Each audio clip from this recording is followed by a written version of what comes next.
So guys, anyone watching, see, it's the same one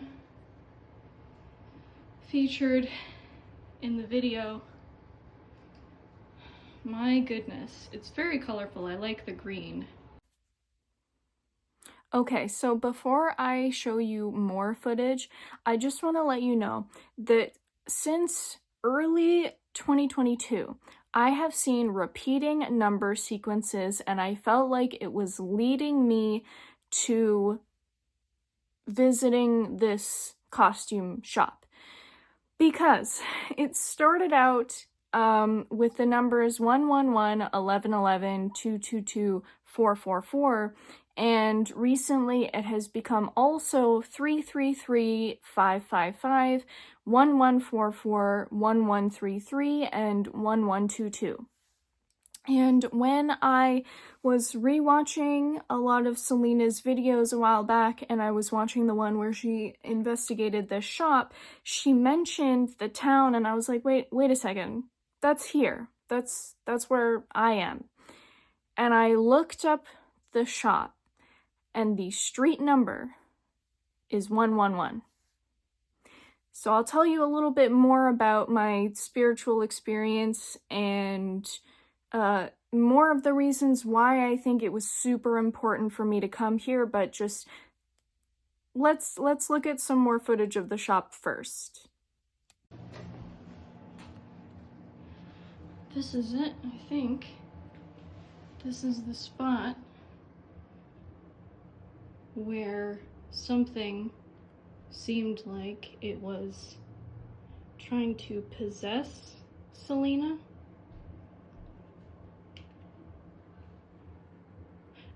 I heard footsteps. The camera's off, but I heard footsteps, and I don't know if it was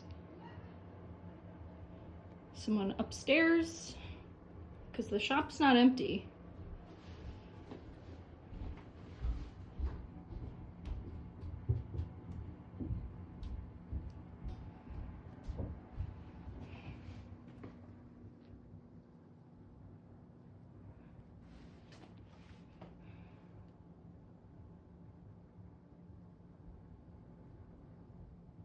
Why is my camera doing that?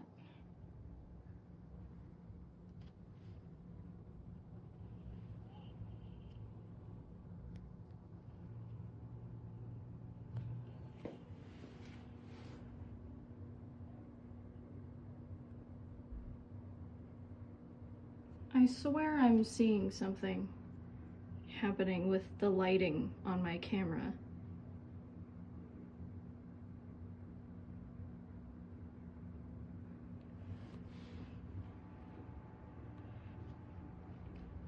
I don't have my EMF reader with me or anything because I didn't know that I was going to get permission right away to come down here. I mean, that's awesome.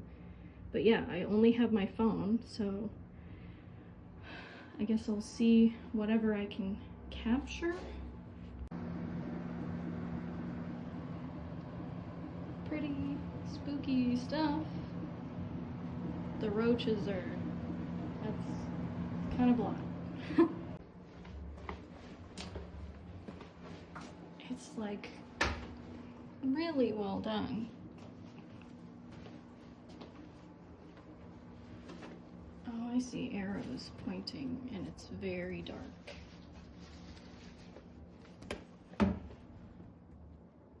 Nope, I can't even get that to light up. So this says art. Okay, sure, yeah, absolutely.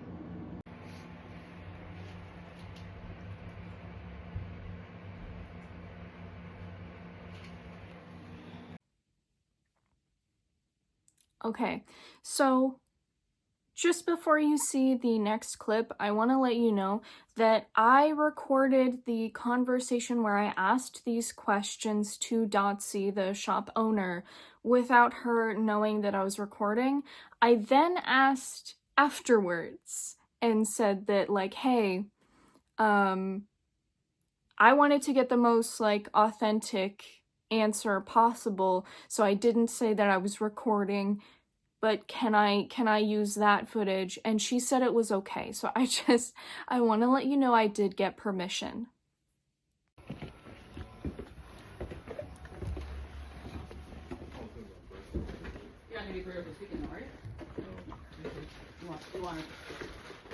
You want hot weather? Find anybody down there?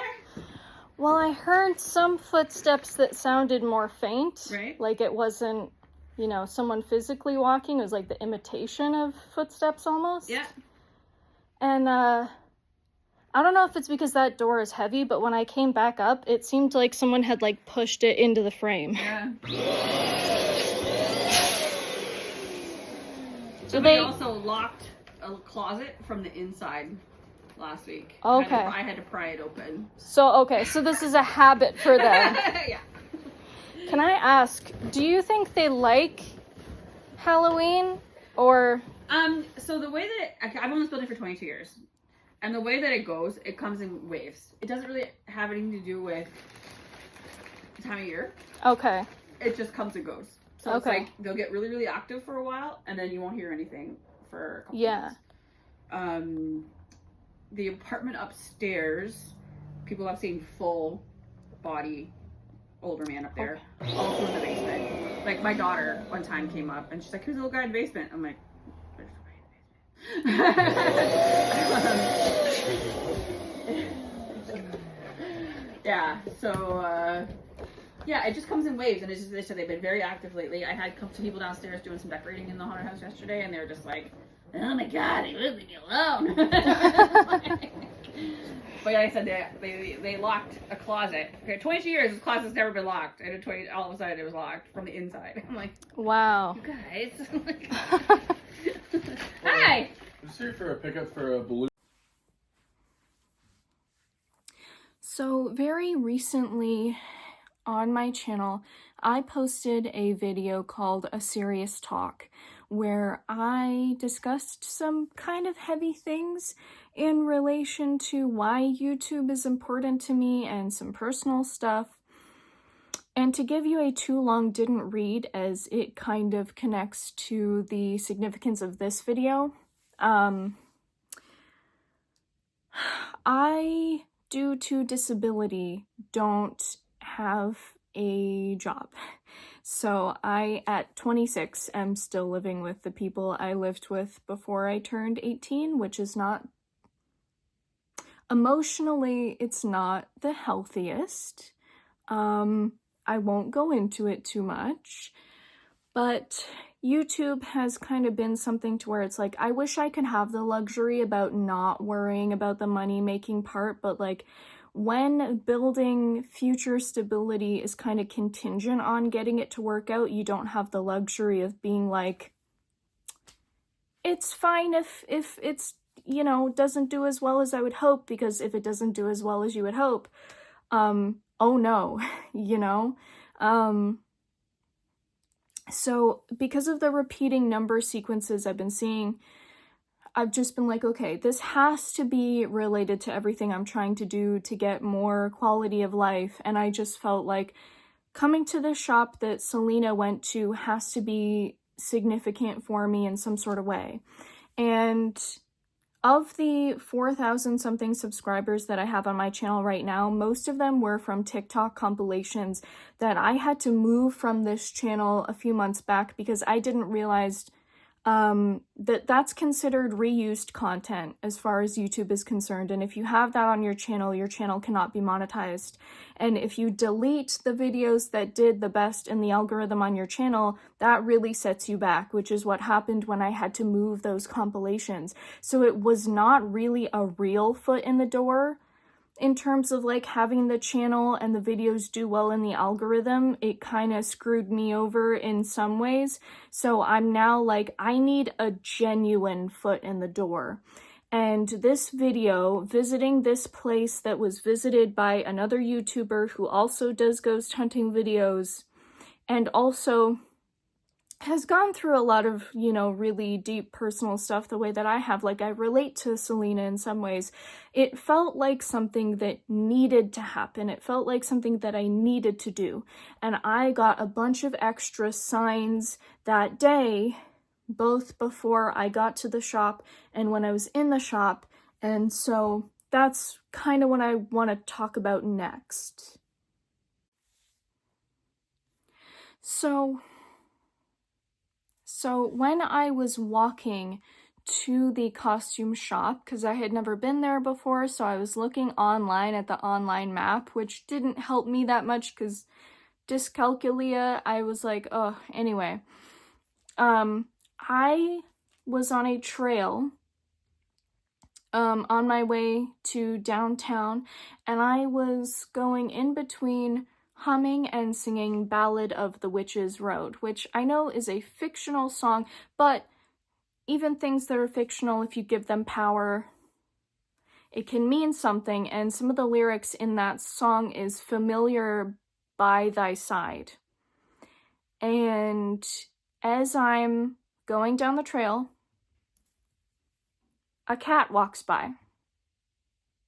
It was white with orange patches. It had a collar on, so this was not the cat distribution system blessing me. It was just a nice little visit. And I should have gotten footage of it with my phone, because I know that you just have to take my word for it. But I was more focused on petting it, obviously, because you want to pet a fur baby when you see it. And I jokingly asked, like, are you my familiar for the day?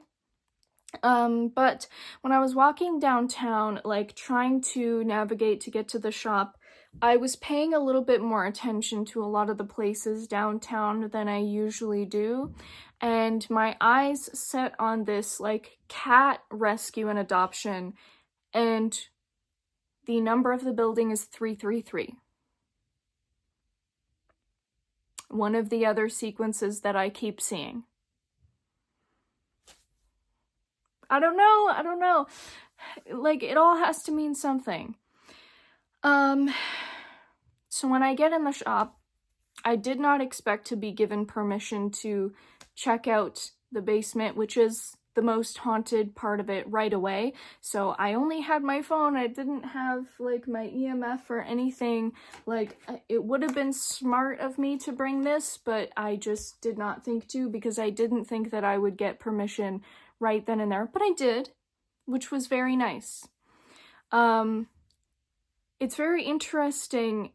After I had gone and explored down there and had that conversation that I secretly recorded, there had been a storm that was brewing for quite a few hours, and the storm did not actually hit until I was in the shop. It's like the moment I got in the shop, that's when the storm started. So it was like I like avoided the worst. And as I said, like, this video felt like something I needed to do to have, like, a positive shift for my channel. So as the storm was going on, Dotsie said, like, okay, I think you're gonna be here for a while, because she knew that I had walked in because I had my umbrella and a bag and everything. So I was like, okay, yeah, thank you, because I'm not gonna be walking in that. And I did end up having one of the people I live with pick me up, but in the meantime, I noticed that she was working on sewing some stuff, and it was for some sort of, like, photo shoot. And I know how to sew and cut things, so I was like, can I help? Like, I'm here anyway, so, you know, why not? And she goes, okay, you can help by cutting this part. So I'm like, all right. And I have some footage of that as well.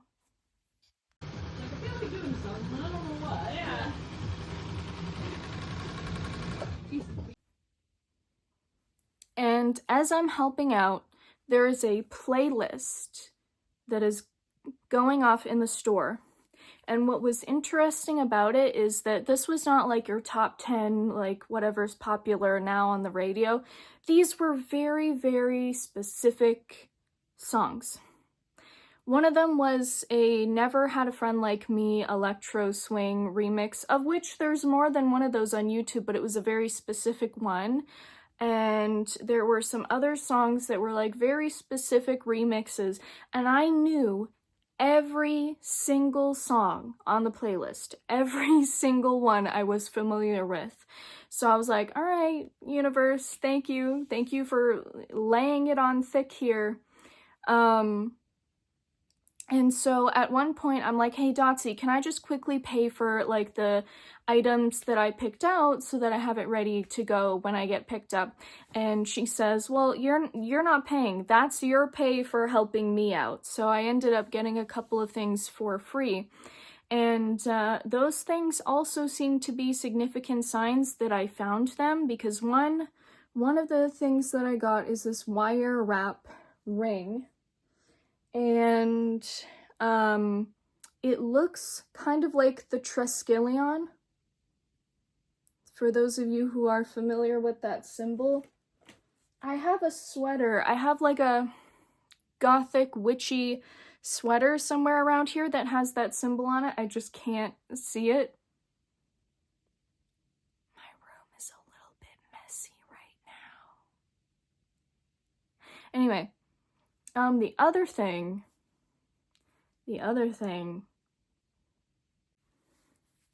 so one of the things that I had talked about in my video called A Serious Talk was that because I'm trying really hard to get YouTube to start becoming self-sufficient and a source of income so that I have a lot less worries, has been that I have not really given a lot of attention to my online activism, simply because that's not something that I'm trying to monetize, and so it kind of has to go on the back burner because I'm really trying to take care of myself.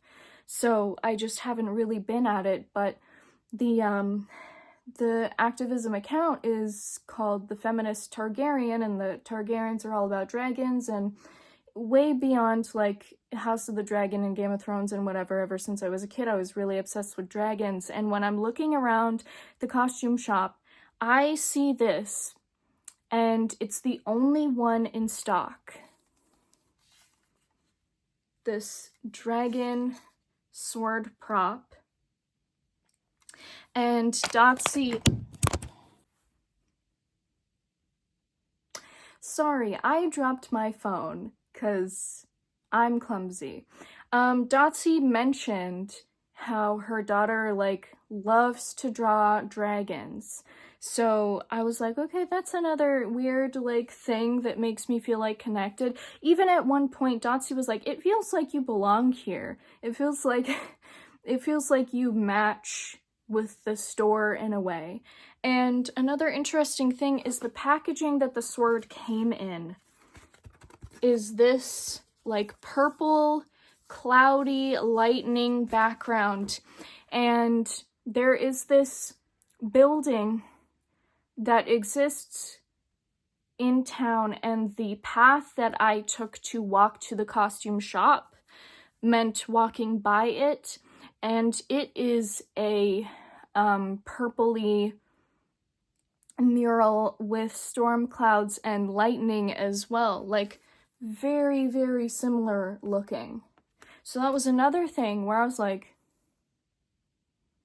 all of these different things coming together. So I don't know, you know,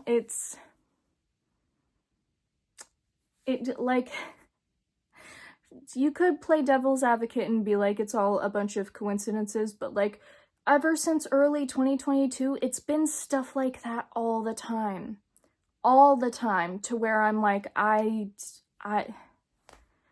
have to acknowledge it. I can't not acknowledge it, you know? So I know that barely anything spooky actually happened when I visited the shop, but I think that it's a good thing to include when I don't get a lot of activity, because it lends more credence to when I do. that having been said, thank you. Thank you for watching this video all the way through. I genuinely appreciate it. I have... How many videos do I have? I think I only have 3. Yeah, I have 3 ghost hunting videos on my channel thus far. One of which I got some decent interactions with the EMF on camera. The other 2 of which, one I didn't really get anything. I mean, I still did a card reading, so I got some answers through that. And then the other one, I had some weird camera distortion and like interactions with the EMF, some of which were definitely caused by something electrical, and then a little bit of which seemed to be something else. So if you're interested in those are on my channel. But I would love if some of the other content on my channel could be given a chance as well. That is, of course, up to you. Don't feel pressured. But also, hey, if you would check it out, that would be amazing. The next video that will be coming out will be me dyeing a couple pairs of Halloween tights, fun, colorful tights. I have some in the background here. And also showing you a montage of footage of those different pairs of fun, colorful Halloween tights. And that might be the last video that I'm posting in October. I'm not sure. But anyway, thank you so much again for watching. I will see you next time. Forgot to mention the place where the sword is on my altar. So, that's super fun.